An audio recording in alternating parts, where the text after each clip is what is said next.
Assalamualaikum warahmatullahi wabarakatuh.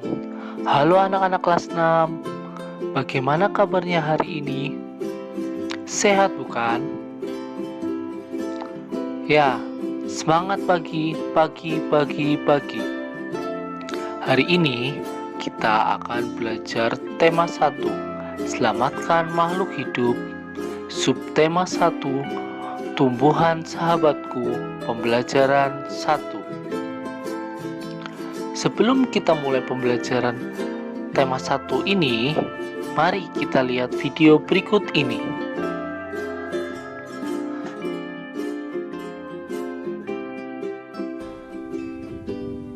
Petani padi di Kecamatan Pucuk dan Sukodadi Kabupaten Lamongan harus gigit jari pada musim tanam kedua ini. Sebagian besar tanaman padi yang sudah berusia 2 bulan mati mengering kekurangan air. Kondisi ini jelas merugikan petani. Namun upaya mereka tidak berhenti Dari di sini. video itu, kira-kira upaya apa yang dilakukan petani untuk mengatasi masalah tersebut? Yang kedua, tanaman apa untuk menggantikan padi tersebut? Apakah jagung bisa? Sekarang kita akan membahas bagaimana jagung berkembang biak. Jagung merupakan salah satu tanaman yang dijadikan bahan makanan pokok di berbagai negara, salah satunya di Indonesia. Di Indonesia, penduduk Pulau Madura menjadikan jagung sebagai makanan pokoknya.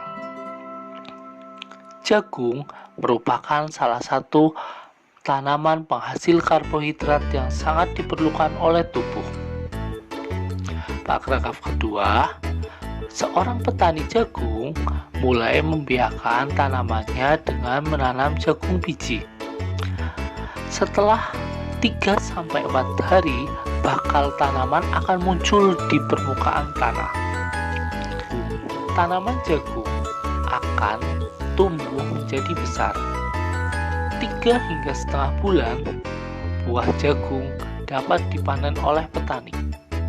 Buah jagung yang terbentuk seperti tongkol pada mulanya berupa sekuntum bunga.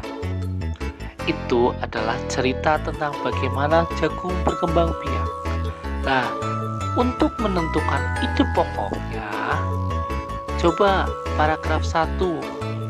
Apa ide pokoknya?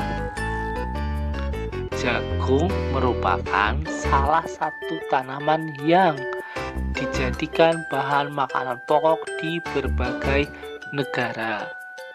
Itu adalah ide pokok paragraf 1.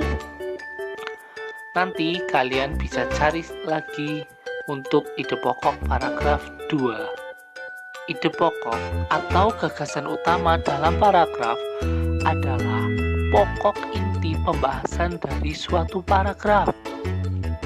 Di samping ide pokok, ada juga kalimat penjelas yang berfungsi untuk menjelaskan gagasan dari ide pokok tersebut.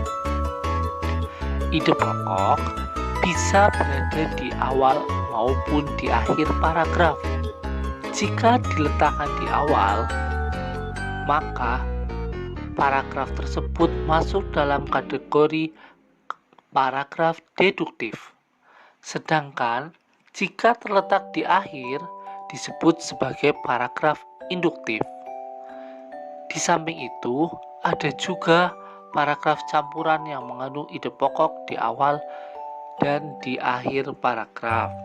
Nah, tumbuhan jagung berkembang biak secara genetatif. Sedangkan selain tumbuhan jagung, ada juga contoh lain perkembangbiakan secara genetatif, yaitu bunga sepatu. Yuk kita bahas bunga sepatu. Bagian-bagian bunga. Yang pertama, mahkota bunga.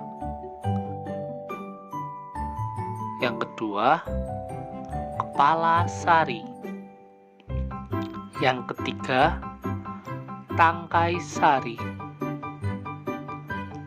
Yang keempat, kepala putik. Yang kelima, tangkai putik. Yang keenam, ada bakal biji. Yang ketujuh, ada tangkai bunga. Bagian yang kedelapan, ada dasar bunga. Bagian yang kesembilan, ada kelopak bunga.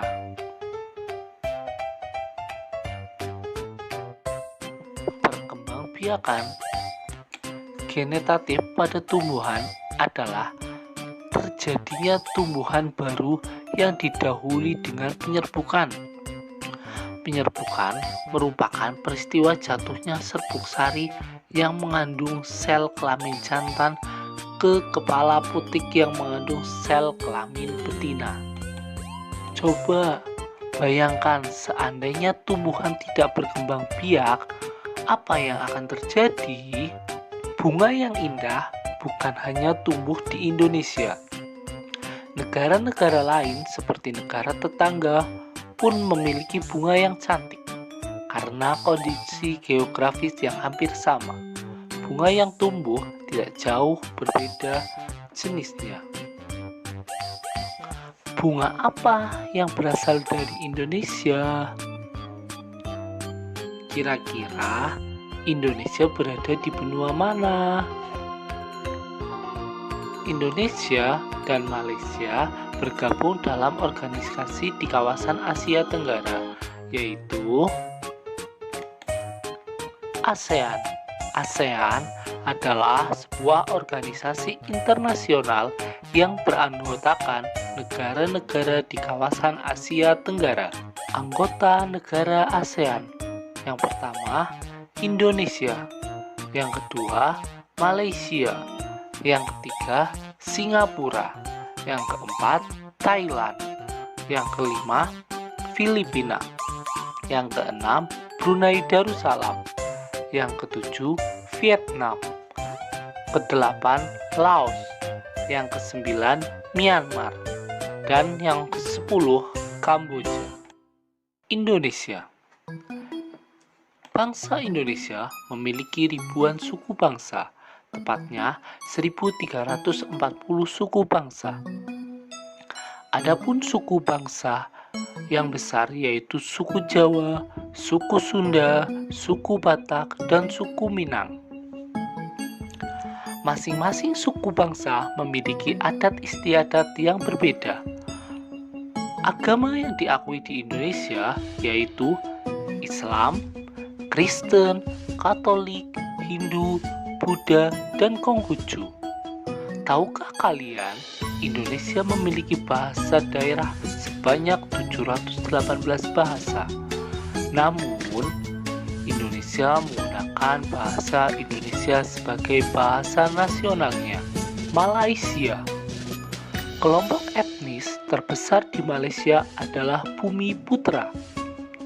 Bumiputra adalah sebutan untuk suku Melayu dan penduduk asli di Semenanjung Malaysia. Bahasa resmi Malaysia adalah bahasa Melayu, sedangkan bahasa keduanya adalah bahasa Inggris. Agama mayoritasnya adalah Islam, yang sekaligus menjadi agama resmi.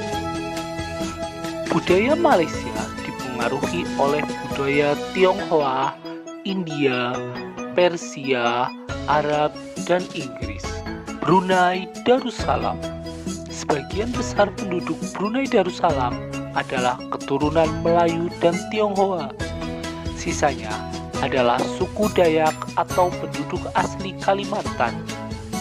Bahasa nasional Brunei Darussalam adalah bahasa Melayu. Agama resmi di Brunei Darussalam adalah agama Islam. Mayoritas budaya Brunei adalah budaya Melayu dengan pengaruh Islam yang kuat. Myanmar. Mayoritas penduduk Myanmar ialah suku Bamar. Kehidupan suku Bamar masih menjunjung adat istiadat mereka. Bahasa resmi yang digunakan penduduk Myanmar adalah bahasa Burma. Bahasa lain yang digunakan di Myanmar adalah bahasa Inggris. Sebagian penduduk Myanmar menganut agama Buddha. Myanmar disebut negara 1000 pagoda karena banyak terdapat kuil Buddha. Filipina.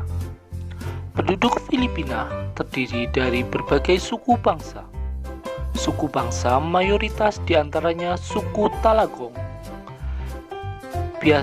Bisaya, Cebuano, dan Ilocano. Penduduk asli Filipina adalah bangsa Negrito. Bahasa nasional Filipina adalah bahasa Filipino. Sedangkan bahasa yang digunakan dalam urusan pemerintah adalah bahasa Inggris. Sebagian besar penduduk Filipina beragama Katolik.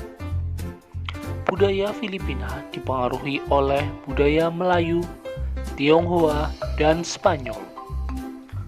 Singapura. Singapura termasuk negara yang padat penduduk. Suku bangsa asli penduduk Singapura adalah suku Melayu. Akan tetapi, suku bangsa mayoritas penduduk merupakan suku Tionghoa. Singapura menggunakan bahasa Inggris, Melayu, Mandarin, dan Tamil sebagai bahasa resminya.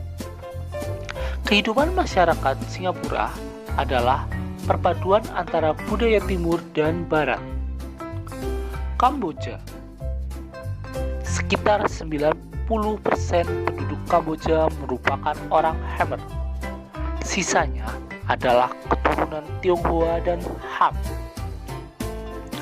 Sebagian besar penduduk Kamboja memeluk agama Buddha. Bahasa resmi yang digunakan di Kamboja adalah bahasa Khmer. Kamboja juga menggunakan bahasa lain, yaitu bahasa Prancis dan Inggris. Laos. Penduduk Laos terdiri dari 3 kelompok etnis utama, yaitu Lao Lu, Lao Teong, dan Lao Sou. Bahasa resmi yang digunakan di Laos adalah bahasa Lao. Bahasa lainnya adalah bahasa Inggris dan bahasa Prancis. Mayoritas penduduk Laos memeluk agama Buddha. Vietnam. Sebagian besar penduduk Vietnam adalah bangsa Viem atau Him.